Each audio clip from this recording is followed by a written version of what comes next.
All right, welcome back. So in this video, we're just going to talk about the different methods and when to choose which. So we've got our 5 methods listed here. And if you need to pause to write what's here, I'm just going to go through it really quickly. So when to use graphing, really it comes down to, do you have a graphing calculator handy? If you have a graphing calculator, then graphing is a wonderful method to use to solve. If you notice, I don't think unless we gave you the graph, we didn't really use graphing to solve these equations. But that lovely graphing calculator, if you have it and know how to use it, it's easy. If you need to learn how to use it, by all means, come see me. Square roots, we use that if our equation has no x term. Remember, that is, when we were talking about it, doesn't have that bx, right? Factoring, we use this if you can factor easily. So if your a value is 1, and we can easily factor the other sides, or maybe it is really simple numbers even with an a value other than 1, so you can easily factor it. Completing the square, we're going to use this if our coefficient of x squared is 1, so if our a value equals 1. I'm going to use this if that equals 1, but we can't easily factor the equation, or it's not factorable at all. So then we go about making a perfect square, completing that square. And then quadratic formula is used if an equation cannot be factored easily or at all. Like if you can't factor this equation at all, we're not using it. Okay. And so these are your 5 different methods. And like I said early in the last video, technically quadratic formula works for all of them. But that quadratic formula takes longer than if you can easily factor it. Or if you're missing a bx and you solve using square roots. But technically it can be used to solve all of them. All right, so which method would you choose to solve each equation, and explain your reasoning? So here's our first one. We have 3x squared minus 9. To me, it is very evident we're missing something, right? We are missing that bx.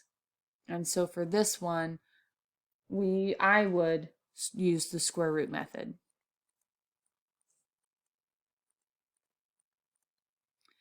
And that's, I don't know why I tried drawing a line, because we all know it doesn't draw straight. That is because there is no bx term. And that's as simple as it gets. We don't have the bx term, so we're going to use square roots. Now, there are some of these where you can use multiple methods. But that one, could we technically use most methods? Yes, but that one's the easiest method. On this one, I can easily figure out what multiplies to 30 and subtracts to -1. So on this one, I'm going to choose factoring. And that's because it is easily factored.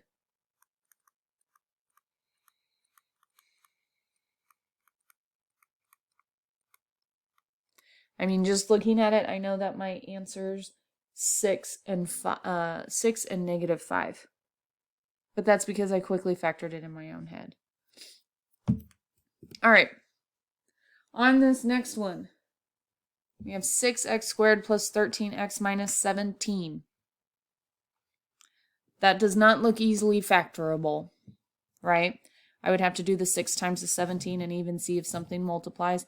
So at that point, once I see that those are pretty big numbers and I'm having to use AC method, I'm saying quadratic formula. The book also says graphing, because if you have a graphing calculator, that would easily solve this for us. Again, only if you have the graphing calculator. If you don't have the graphing calculator, graphing's out on all of these. Don't use graphing. But the quadratic formula, and according to the book, this can't be factored. So I didn't try. If we're going to be honest, I didn't see if I could factor. My reasoning would be not easily factorable, or am I able to factor. But I'm not going to try to factor to know that it can't be factored. That's where I am on that. All right, 2 more of these. X squared minus 5x plus 3. There's nothing that multiplies to 3 and adds to 5. It's just the truth. So I can't use factoring. And so I'm going to, there are 2. I can go to the quadratic formula. Oops.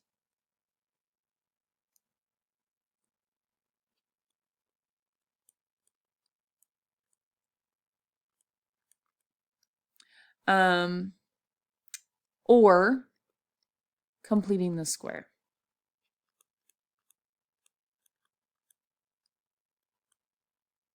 I'm going to draw a square because I just don't want to write it out. It technically says also graphing. And yes, technically we could use graphing on all of these. But I would go towards quadratic formula or completing the square because it's not easily factorable. Or, well, it's not factorable. That was easily able to tell. Not factorable.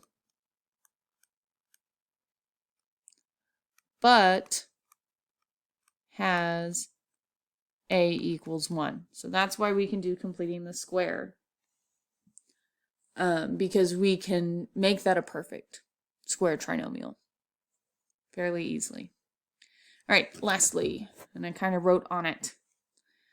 We have the negative 16x squared minus 50x plus 21. Are you wanting to factor that? If it was me, I didn't even want to factor this one down here, and it had smaller numbers. So I'm going directly to quadratic formula. Why? Not easily factor. The numbers are too large, right? Even if I were trying to factor it, I would have to take the 16 times the 21. We're going to get in the, in triple digits, and no one wants to work with triple digits. So it's not easily factored. And then that's how we figure it out. Some of these, like technically completing the square, quadratic formula, graphing, you can do that with all of them, right? The only ones that you cannot do with any quadratic equation you come across is using the square root method or the factoring method. But we already talked about quadratic formula can be used for any and all quadratic functions. We did several completing the square problems that we, didn't have an a equals 1. We just had to divide by that a first. And then we already talked about graphing. If you have a graphing calculator, you can just type them all in and know. And so that's how we choose our method. If you have questions, feel free to always ask. We've got one last video to talk about discriminants, and then 9.6 is done.